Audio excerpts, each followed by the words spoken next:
nsaba mukkirize twebaze omukulu Honorable Robert Kyagulanyi Ssentamu principal wa National Unity Platform atulaze ebintu bingi mu bintu ebingi byasobodde otulaga mu kalulu k'olunaku lwalera akabaddeyo mututegeredde nti Robert Kyagulanyi Ssentamu yawangula akaluka kobwa president nkikuddiremu mu bintu bye tulabye olunaku olwaleero byebimu ku bibadde bisiga ekifaananyi ti omukulu Robert Kyagulanyi Ssentamu yandiba yawangula akalulu kobwa president kuba ne kati tufunanga result sentuufu ku poto ya EC.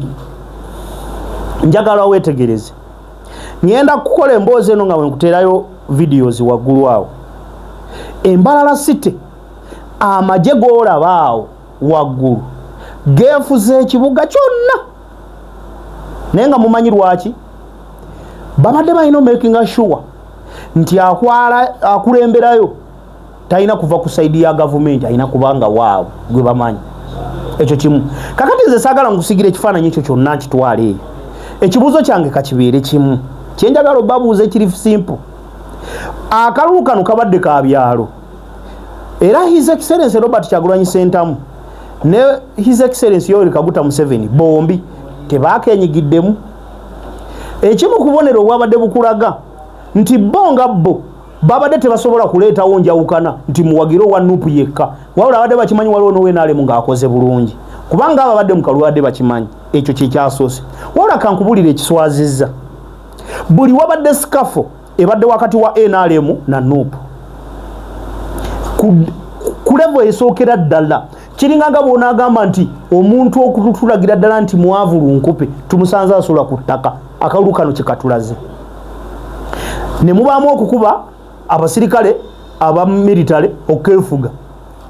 Can you imagine akalulu kero si wabula ekyo nze saagala nkibagambe muddayo mutunulire obululu bw'abasentebe bw'ebyalo bwe tulonze bwonna emyaka egiyise obudde buno akalulu kano ke tuva okulonda olunaku olwaleero olwokubiri kabadde n'ekyenjawulo eki abenyigidde mu byobufuzi bonna babadde baagala nkyukakyuka era enkyukakyuka bwe bagitadde mugenda mutunulire buli ssentebe wa kyalo waali abatono abayiseemu olw'ekifuba abasinga babakubye lwa nkyukakyuka nga bagamba oluddeko.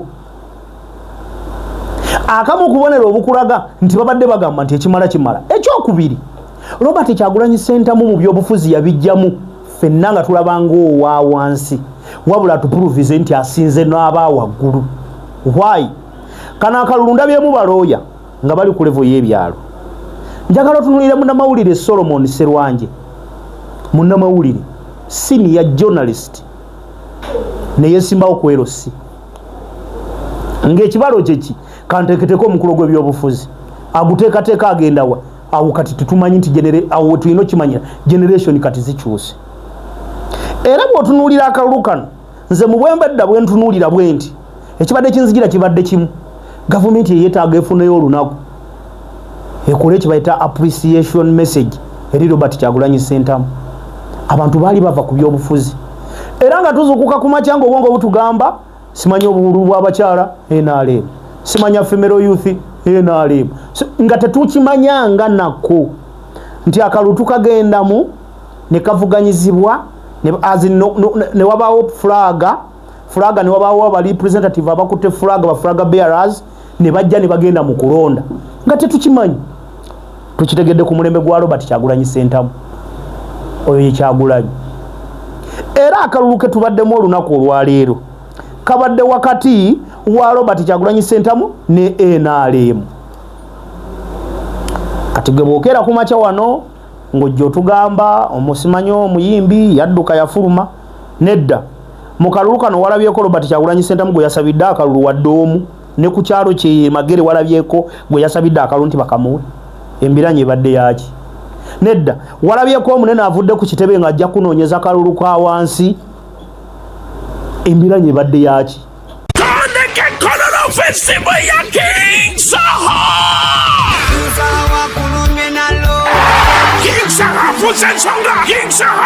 King Saha, Katana Lumis is a Colonel, Mutoneke Colonel Festival gakumina nyaga sinkome bilabiri mukaga yonebe kololo airstrip okinge mtwale bidi yepe mitwale tano emeze ya mkande busatu waluwoina yobutano Kingsa abeko wale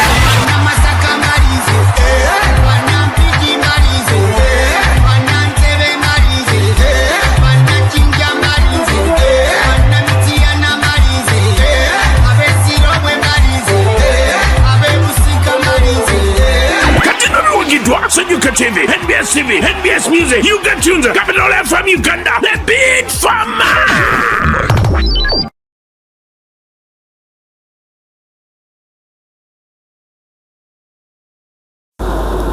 Basewa ne banyama babuzizaako mwasibye mutyanzize na kiro olunaku olwaleero mbadde olunaku luzibye ngamba nedda kanzije tuwayewayeemu kubanga tetulina nsonga lwaki tuba tubula musibye mutya kamangu nnyo tuze ne update zaffe nga bulijjo ku Great Media subscribing liking osharinga otambuze awo nno munnange tube nga tutambuliza ddala ensonga nzize ekiro lwa nsonga obwedda ndi up and down mu field nga tuli mu kola ngenza okumaliriza nga obudde bugenzeemu engamba kanzije tuwayeemu 2-3 eri abo bonna. Congratulations NTV emaze nedda ku mpewo mawulire nagafunye sawa nga nnyawo ensooka ndowooza ga bulimba tugenza owunzikirawo zibadde musanga mukaaga nenga confirming anti kituufu ezzeeko which is okay wabula sifunayo omuntu ajja wano balimba mbweni TV ezzeeko ku bukwakkulizo tewabaawo omuntu ajja n'akibalimba mbeegayirire nese kwegayira yenna kubanga bakkiriza process ya government gye baagala bo bakole bye baagala mpaka nga bazze ku mpewo tewaba muntu ajja n'abalimba basooka ne bajja bagambye kugoba gundi bagambye nedda ebyo bibozi saagala nze tubisooke tubigendereko. Ekyokubiri kyensuubira nze ngaali mu mulimu gw'amawulire kyemmanyi egenda kutta ku bigere n'esigamambu egenda kutambulira ku ntoli kubanga eri kampuni nnene bye bakola biri si Uganda wokka nedda it's a big company eri mu East Africa mu nsi eziwera so as in mu mawanga agawera mu East Africa tosobola kuregulating nsi gundi business eri international wabula wadde osobola ogikanga netta ku bigere kyemmanyi kyenyinza okugamba egenda kutta ku bigere tegenda kuddamu ku papa nnyo byebadde ekola naye ng'egenda kusigala ng'eri ku mawulire gaayo era bw'otunuulira akapapula kaayo wansi wano abasinga temwakeetegereza ndowooza temukalabye etaddeko akagambo ku kiwandiiko kyefulumiza ekibadde ekya Daily Monitor erina akagambo keetaddeko kabadde wansi nti as we return to serve you our focus remains the delivery of trusted and balanced journalism across all our platforms. Akamu kubonera obukulaga nti mukudda kwayo si negotiation nedda naye wabula iretedde ebizibu abakulu era generali waali kati yasirikamu okuva lwe yatugamba nti agigadde jamala mwetondera unfortunately mukugulawo ate si yagiguddewo eyaggalawo mulala ne bamugamba nedda nawulimba obusungu bungi mulala yagiguddewo mu bufunze abanyankole bagamba wakigambire naza kukyehakana kati yatugamba ogiggulawo mulala yagiguddewo ye Uganda mwe tuli njagala tugende kaluluka abasentebe b'ebyalo banaye njagala mukkirize with humble request nsaba mukkirize twebaze omukulu Honorable Robert Kyagulanyi Ssentamu principal wa National Unity Platform atulaze ebintu bingi mu bintu ebingi byasobodde otulaga mu kaluluka olunaku lwalera akabaddeyo mututegeredde nti Robert Kyagulanyi Ssentamu yawangula akaluka kobwa president nkikuddiremu mu bintu bye tulabye olunaku olwaleero byebimu ku bibadde bisiga ekifaananyi ti omukulu Robert Kyagulanyi Ssentamu yandiba yawangula akalulu kobwa president kuba ne kati tufunanga result sentuufu ku poto ya EC. Njagala wetegereze ngenda kukola emboozi eno nga wenkuterayo videos waggulu awo Embalala City amaje goolabaawo waggulu geefuze ekibuga kyonna naye nga mumanyi lwaki babadde balina making sure nti akulemberayo talina kuva ku side ya government alina kubanga waawo gwe bamanyi ekyo kimu kakati nze saagala nkusigira ekifaananyi ekyo kyonna nkitwala eyo ekibuuzo kyange kakibeere kimu kyenjagala obabuuza ekiri simple akalulu kano kabadde ka byalo era His Excellency Robert Kyagulanyi Ssentamu ne His Excellency Yoweri Kaguta Museveni bombi tebakenyigiddemu. Ekimu kubonero obwabadde bukulaga nti bonga bo babadde tebasobola kuleetawo njawukana nti muwagiro wa Nuupu yekka, wabula abadde bakimanyi waliwo n'owenaalemu ng'akoze bulungi, kubanga abadde mu kalulu badde bakimanyi. Ekyo kyekyasoose. Wabula kankubulira ekiswazizza, buli wabadde sikafo ebadde wakati wa NRM na Nuupu ku level esookera ddala, kiringanga bw'onaagamba nti omuntu okutulagira ddala nti mwavu lunkupe tumusanze asobola ku ttaka, akalulu kano kyekatulaze. Ne mubaamu okukuba abasirikale aba military okeefuga. Can you imagine? Akalulu kero si wabula ekyo nze saagala nkibagambe, muddayo mutunulire obululu bw'abasentebe bw'ebyalo bwe tulonze bwonna emyaka egiyise. Obudde buno akalulu kano ke tuva okulonda olunaku olwaleero olwokubiri kabadde n'ekyenjawulo. Eki abeenyigidde mu byobufuzi bonna babadde baagala nkyukakyuka, era enkyukakyuka bwe bagitadde mugende mutunulire buli ssentebe wa kyalo waali. Abatono abayiseemu olw'ekifuba abasinga babakubye lwa nkyukakyuka nga bagamba oluddeko. Akamu kubonera obukulaga nti babadde bagamba nti ekimala kimala. Ekyokubiri, Robert Kyagulanyi Ssentamu mu byobufuzi yabijjamu ffenna nga tulabanga owa wansi, wabula tupuruvize nti asinze n'aba waggulu. Why? Kana akalulu ndabyemu balooya nga bali ku level y'ebyalo. Njagala otunulire munnamawulire Solomon Serwanje, munnamawulire senior journalist ne yesimbawo ku LC, ng'ekibalo kyeki kanteeketeko omukulu gw'ebyobufuzi aguteekateeka agenda wa awo kati tutumanyi nti awo tulina okimanyira generation kati zikyuse. Era bw'otunuulira akalulu kano, nze mu bwembedda bwe ntunuulira bwe nti ekibadde kinzigira kibadde kimu, gavumenti yeetaaga efuneyo olunaku ekole kibayita appreciation message eri Robert Kyagulanyi Ssentamu.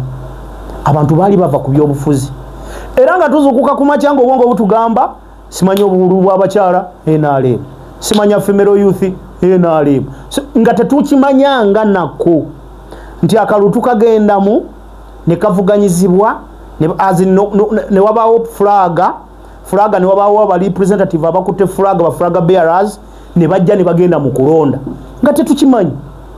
Tukitegedde ku mulembe gwa Robert Kyagulanyi Ssentamu, oyo ye Kyagulanyi. Era akalulu ke tubaddemu olunaku olwaleero kabadde wakati wa Robert Kyagulanyi Ssentamu ne NRM. Kati gwe bwokera ku makya wano ng'ojja otugamba omusimanyo omuyimbi yadduka yafuluma. Nedda, mu kalulu kano walabyeko Robert Kyagulanyi Ssentamu gwe yasabidde akalulu wadde omu, ne ku kyalo kye Magere walabyeko gwe yasabidde akalulu nti bakamuwe. Embiranye ebadde yaki? Nedda, walabyeko omunene avudde ku kitebe ng'ajja kunoonyeza akalulu ka wansi. Embiranye ebadde yaki?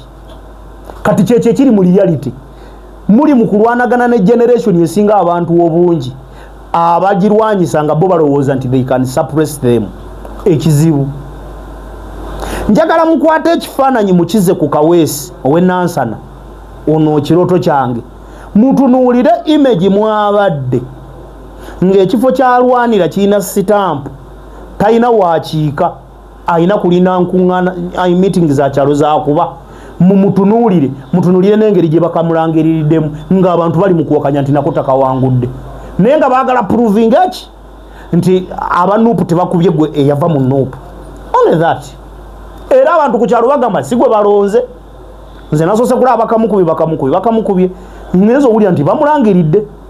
Kati gwe njagala okwata ekintu ekyo kituuse into a general election eyabaddemu n'abantu abamu nga babaganye okulonda, simanyi mbutoli wa wano kuba bakozesa ati mungi mbuddamu weewandiise buto olina olukalala lw'abalonzi isi of which omulonzi oyo alimeti kulondera awo. Mwandibadde mukikwata nga kiri simple, mwafudde olunaku lwa public holiday, kitegeeza omuntu adde asobola traveling ave gy'ava agenda alonda omuntu we gwayagala ow'ekyalo, ne mugamba kamukozese enkadde nayo ne bakabakubirayo. Ekivudde wansamba ekasande eyo bampeereza parish namba muwanguddemu omu w'NRM. Kati gwe njagala bukere ku makyenkya batufunire database w'okulangirira ababangudde bonna, olabe bakyamani b'ebyalo ab'NRM abawangudde n'aba Nuupu, ogenda kukwata ku muntu obuuze how comes ekyo nga kikoleddwa nno mu misana mulimu n'ababadde bagamba waayi katumuzeeyo n'atukoledde wadde NRM naye mulungi abo nabo namba nnene nedda gwe tunuulira Norbert event amannyo agamuwanguse abadde olowooza alwana nani abadde NRM ng'alwanagana na NRM ebadde Nuupu erwanagana ne NRM naye olw'ekifuba n'ogamba nti nakano tukaagala naye ne bamulwanira amannyo talina era agenze okuzzaawo malala ekifo kyagenze kwejjukira kya stamp talina kanso kwakiika talina muluka kwakiika talina gombolwa kwakiika waawo wa stamp naye kiki kituusiza ku bino waliwo ekyalo ekimu district Kanjirike kasita kirunyina bwino waakyo nina ekyalo ekimu kwentegeddeko chairman yagabye emitwalo 10 abadde avuganya ne bamuwangula naye ng'omanyi lwaki yajjawo buzimusenze yakajjawo mu kujjawo ng'ayagala ajjewo naye ng'alina background y'enkayana z'ettaka n'ateekawo emitwalo 10 akalu bakamukubye naye gwe lowooza ki ekibadde kigenda okuddako singa akutte stamp kana akalulu njagala tukkiriziganye tugaane kongedde tupuruvinga nti Robert Kyagulanyi Ssentamu weevu gye muli mu kulwanagana n'abano be nawulidde ba Peace Rugama ne baani banne muli mu kulwanagana na kisiikirize muli ku musimu mugoba mu mpewo bwe kabanga akeero si wano kabasiitanyizza bwe kati ero si wano akabadde ak'okusimba mugongo olwo akabbalo tikyekibeerayo ne muleetawo amagye ne bakuba abantu polling station zinyingi ziyiyiddwa kyekiziyiwa NRM versus NRM versus Nuupu nsaba mukeere ku makya gavumenti mukole olunaku muwe appreciation message eri Robert Kyagulanyi Ssentamu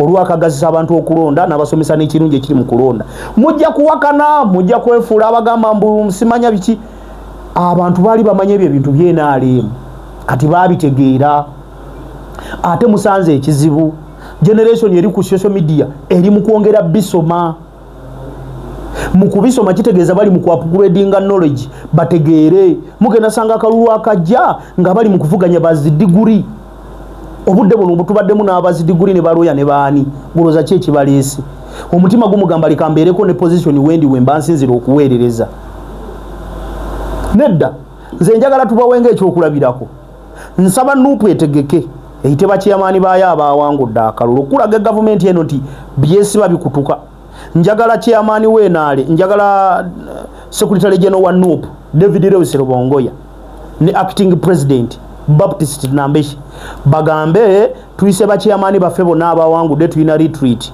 mulabo ba security n'abakirizo tula gwenze njagala mbawe ekyokulabirako ekyo kyokka kyekijjo basigire ekifaananyi nti ekiri ku ground kituuse ne waggulu naye lwaki bino byonna bibeerawo nti singa President 7 yakimanya mu mutima gwe nti maybe okukulembera akwagala nakkiriza n'agamba nti ku level bweti wengenda okukoma okuteeka ekifuba mu kulonda level ya wansi nfuna abakulembeza abalungi twandibadde tubeera mu kalulu akaliherefe naye osanga omuntu nga kuka MP omuntu tebamulonda anyway ekyokulonda kirala kankuwa ekyokulabirako bye twawulira mu ssaza lya Theodore Ssekikubeerwa Emiyaga ayina abantu bwe batyo ne mu kalulu ka LC nga yaleseemu amaanyi ago mu kalulu ka chairman LC2 yakayinamu LC3 yakayinamu ba mayors ba town council nga yabirimu kati abantu ne babeera ne ange eyo gye mulabe mu LC1 njagala mukkirize tetukyadda mabega mu kulaba bya bufuzi bino ebyokututegeerera kati amaaso buli lunaku olukya twongera okuyiga tuga na kino gye kiri mbadde sikimanyi era nuga nabana ate bino babikola mbadde sikimanyi so nze ng'omu munzikirize nebaze Robert Kyagulanyi Ssentamu ngero omukulembeze wa generation nze mwebaza bye tulabye olunaku olwaleero enkalu ne zinoonya obukongovule gw'omanyi kye kitegeeza chairman amaze emyaka 4 munaamuleseyo ye bamugjeeyo ekiddako okimanyi nga kwero thiri balina gwe bajjawo kwero situ waliwo nagwe bajjawo ku town council waliwo gwe bajjawo ku MP waliwo gwe bajjawo ku president wosigadde ng'osigalo ngamba structures ze NRM naye nga ne bino ebizibu byonna ekibireeta kubanga NRM yagabye sente bagabye emitwalo 5 gye nawulidde nze buli chairman eziva ku party agenda anoonya akalulu emitwalo 5 tegibayambye gwe kwata ebyalo mitwalo 7,410 something oba ebiri mu Uganda tayimuzigamu emitwalo ejeje gyatuuse sente mekezo akalulu bakawawujjiza mu bitundu ebisinga. Saagala kulowoozesa bantu nti NRM bagiwangudde yonna, nedda. Naye pansentegi ya Nuupu gyefunye n'obuvuyo obubadde mu kalulu, eyo sikafu eyongera okupuluvinga nti tewali ali safe. Kiringanga kudda waka ng'ewaka woddawa naye ng'olina kusooka kwebwalabwala, olina kugulayo kalimbalimba muntu kutuuka waka, olina okuyiya kino nakiri kati kyetubaddemu. So guys, mukulikeyo mu kalulu, njagala buli muntu yenna asobola neebalize omukulu Robert Kyagulanyi Ssentamu olw'okutwagaliza ebyobufuzi. Kamalirize n'akasonga ka Nammere nakalabye eggulu wano nensooka nsekamu awe nabadde nenga ekisooka Justin Nammere wakola ensobi okunyooma abantu abo, kuba abantu abo baludde nga bakubanja, twabiwulira ne mu kalulu nga mukyakanoonya ne mukwata fulaga awo nga abantu abo bakubanja nga tubimanyi. Bw'otunuulira feesi ya Nammere yabadde yongera okupuluvinga nti akonfesinga nti kituufu kibaddewo. Ate ekyokuyita abasirikale bafulumye omukazi ke kamu kubonera obwanyongeredde ddala okundaga nti Nammere okkiriza nti ezo ssente abantu baakuwa emmwanyi. Ekyokubiri, omuntu tayinza kuvaayo ku kitundu we bakuzaala olumiriza omuntu nga si kituufu. Kati tuli wano twebuuza, enguzi mwakomyewa? Ekintu kyammwe mukigenda kikomyawa? Kubanga obudde buno nze nyina kinnuma. Bulijjo gy'otugamba ekikwatagana n'omukyalo ofiirawo, wuuyo mukazi munno yandibadde omusajja, wuuyo mukazi munno yakulumiriza. Nze ng'omuntu omunyinamu biriivu oba muli nti Honorable Minister ow'ekitiibwa Nammere maama, olabye otya $1,500,000 si sente nyingi, mwafunyeyo ebisatu. And by the way what I know, bulijjo nkulaba oyamba, wuuyo oyambye mukyala Biswanka, nakulaba bingi byokola. Omukyalo oyo olabye otya? Omanyi kambabuulire buli mukulembeze olina okuyiga nti eno nsobi ngikoze oba kino kituufu kankiremereko. Olabye otya ow'ekitiibwa okusigala ng'ofuna audacity egenda okukwata abali b'enguzi? Omukyalo oyo lwaki tomuyita n'omupromising engeri gy'ogenda omumusasulako? Kuba omukazi obusungu bw'ayina bwa ssente namulabye teyagenze mu birala, abadde asobola okugamba wabba akalulu nga bwe boogera, yani badde asobola okugamba wagulirira nga bwe boogera. Naye ate ekintu kyayonoonekeddeawa, omukazi yabadde ku nsonga ye. Balamu n'agezaako okuwolereza nga gamuteekeyo ennyimba. Sebo Balamu bulijjo nga bw'okwata abasomesa toteekayo nnyimba. Mwagezezaako kiwumbirira mukigattagatta, omukazi ng'abali wano abali mu 5-0 saawa nnyo ez'ekiro. Kani imagine nze ng'omu nafunyeemu kimu. Ekisooka omulimu gw'oguyina President Museveni tasobola kujjako mulimu lwa minisita olwako akantu nedda katono. Naye nze ng'omu ndowooza okugenda okukwata abalala engeri yokka ennyangu gy'osobola okutereezaamu kino, omukyalo oyo muyite ajje omubuulire ensasula gy'ogenda omumusasula. Amazima kankubuulire Honorable Justin Nammere, togenda kuddamu kufuna audacity ekwata muli wanguzi ffe tukube mu ngalo ng'olina oli akubanja. Twandigambye byali byakalulu, omukyala muyite. Obwa minisita tebulina kye bukujjako ng'olina ekintu ekifa. Ekyokubiri, nze kino nkikubbirako Nammere, politics wa wano waddala ne pate gy'olimu waba mafia. Baakubye Basekikubo badde basajja bamaanyi mu pate. Gwe tolowooza nti oli wa kitalo nti ogenda kuba wa njawulo, tekewo omukolo gw'enjawulo. Mafialism mu pate yammwe akola ekintu eki. Bagenda kukwata anga y'omukyalo oyo bagisirikire gw'ogitwale mayina, batuuke mu kalulu omukazi bamukukubise, nga ne bw'omusasula bakukuba bakugjeyo. Bakugambe abantu badde bakulinako obusungu walya ssente. Gwe bangi b'omanyi be mugenze nabo mu ndagaano ne babakuba akalulu. Why? Baba babakozesa. Ate aba wano bakwagalako numbers, kasa numbers zikendera nga bakugamba munayo n'otusonyiwa, munayo abantu abalonzi tujja kuwa akafungu. Nze badde nsaba with the humble request. Nze saagala nzije wano ndikinge deep.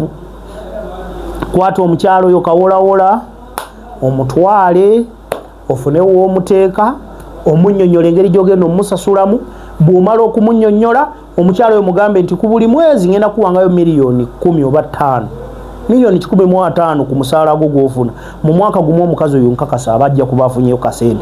Ande bw'anaatuukira mu $60,000 ajja kuwulira ali relieved kuba alina pressure. $15,000 sente nyingi ku mukyalo oyo wadde nze simumanyi nnyo naye yabadde ayogeza naku. Ekulaga nti $15,000 ezize ezaafiira muziyinza okuba $5,000 ku 8. Kati awo kigenda kufiira awo. Ekyokubiri, nina kye nalabye ekigenda okutta ebintu byammwe ebyo mwatandika mutugamba mulwanyisa nguzi kati kye simanya ate mu kutegeka ebivulu enguzi mugirwanyisa mutya omanyi naye tulina okutegeera naffe Uganda mwe tuli tumanye tutambulire ku peegi emu bujja kucha ku makya wanonge tetukyasobola kubeerawo nti tetwamanya new curriculum kamba weekyo okulabirako ebifaananyi ebyaleeteddwa biportrait ebyaleeteddwa omwana oyo kaabadde kamu ku bubonero obusiige nti kati mulina ekintu kye muvuga era ne weegana President Museveni Balamu n'ogamba gwe mukamaawo ye Muhoozi Kainerugaba ekintu kye muli mu kuzimba kigenda kufa balowooze ndi mukyesigamiza ku byabufuzi ate nga kiyinza okubafa abamu kibadde kitukolera nze nabagambye kitukolera ekintu kimu bulijjo opposition yetugamba babba ssente ffe nga tetukimanyi mmwe mwatuprovinze abali mu gavumenti nga mukwata abamu abakozi ba gavumenti nti babbi